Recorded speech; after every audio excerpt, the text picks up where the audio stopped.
大家好，我是怪乐风。剪片子的时候呢，音效是很重要的。那本期的话呢，我整理一些音效送给大家。为什么要单独做节目呢？因为我们直播的过程中，我真的头疼啊！我天天教大家怎么去找音乐音效，天天直播教，但教完教不会呀，我着急呀，天天还问。我没有办法了，我现在只能说嚼碎了吐你嘴里。如果嚼碎了吐你嘴里边你都不会嚼的话，我也真没有招了，就只能转行了。但是怎么去找音效？我直播的时候说啊，你找上升啊，找转场啊，找这找那呀，关键词我都已经给你们了，但是你们还是不会找，那没办法。那本期的话就是送大家，就是把我们日常中用的一些小音效给大家，但是我要整理好。以前给过一次啊，以前我们给过一次那个音乐包，但是我们很乱，懒得整理。但这次我给你整理好，记住一点啊，无偿的。因为有的网友他私下告诉我说，他花了大价钱去买了音效包，结果很乱，整理不出来。完他也发现，其实我们日常剪辑中用不了那么多音效，其实常用的就那么几个。你要剪多少片子？我们剪10个片子，其实10个片子的 BPM 跟音效都是一样的，都是重复着用，对吧？我们又不是艺术家，我们只是干活的人。所以说呢，我们把一些常用的音效分好类，上升音效啊，转场音效啊，重点音效啊，简单一点，每个文件夹也就10多个，就常用的，足够以后你们去给甲方做片子来用，非常足够了。比如说，我现在我闭眼睛，我在我文件夹这个包里面随便听一下，你们感觉这个音效适合加什么画面？我们找个经常常用的这种上升音效啊，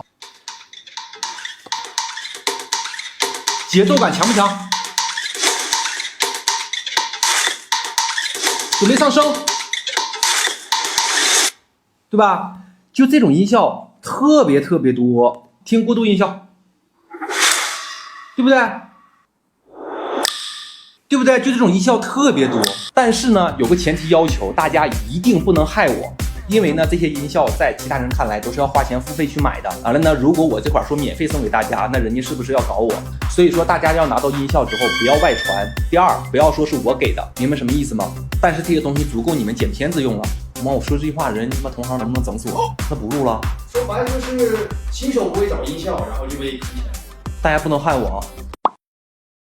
那这个音效包的话，大家关注我某账号郭爱峰，关注里面会有一个福利，福利里面就有一个音效领取就可以了。我只说一遍，如果你对我音效包里面这些音效你觉得不满意的话，你看我音效包的命名是啥？如果命名是上升音效，你在网上搜素材网上搜上升音效也会有很多，这个也是学会找音效的一个方法。我希望提供这些音效呢，给各位网友在以后从艺路上给你一些帮助，无论大与小，这是老郭的一份心意。因为我们只是给甲方挣钱的，对吧？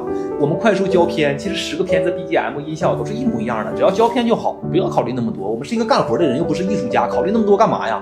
就像单独个音效，我们变个调，哎，又是一个新的音效，对吧？好，本期内容结束，喜欢给我点赞、关注，谢谢大家。